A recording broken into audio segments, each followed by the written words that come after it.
Oui, merci Madame la Présidente. Alors cet amendement, il concerne les mineurs. Moi, je crois qu'il faut absolument éviter que les mineurs aient à présenter un pass, parce que on les habitue d'une certaine manière à une société, je crois, que nous ne voulons pas, que nous subissons aujourd'hui, en ce moment, à cause de cette crise épidémique.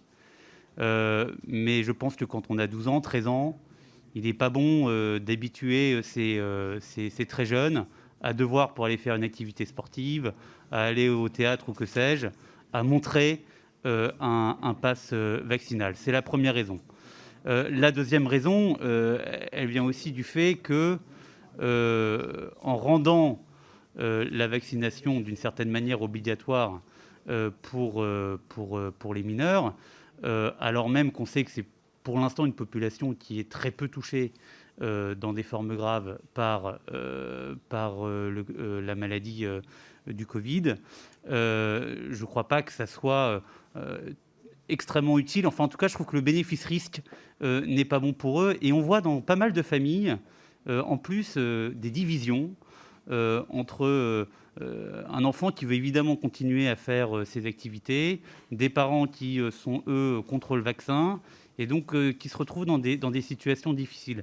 Et à partir de là, je pense qu'il serait vraiment important, je sais qu'il y a un certain nombre de députés de tous les rangs sensibles à ça, qu'on évite d'embêter les mineurs avec le pass vaccinal. Oui, merci Madame la Présidente. Moi, je ne veux pas rentrer dans une bataille de chiffres, parce que je crois qu'en effet, c'est un sujet de principe. On est plusieurs à l'avoir dit. On parle de mineurs. Il y a en effet le sujet de devoir avoir l'accord des parents pour se faire vacciner. Et donc, ça crée des divisions au sein même des familles quand le mineur, lui, veut continuer à faire ses activités.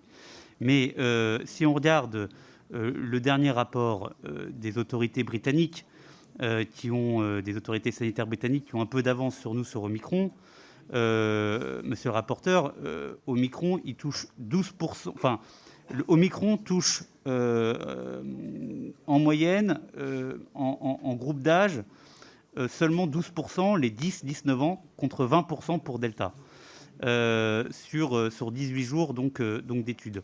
Donc on ne peut pas dire que ce nouveau variant touche davantage les mineurs que les variants d'avant. On peut plutôt dire le contraire. Après, moi, je reste très vigilant sur les chiffres. Donc attention à ce qu'on peut dire aujourd'hui sur Omicron, parce qu'on n'a peut-être pas suffisamment de recul. En tout cas, les premiers chiffres qu'on a ne vont pas dans le sens de ce que vous avez dit pour répondre défavorablement à ces amendements.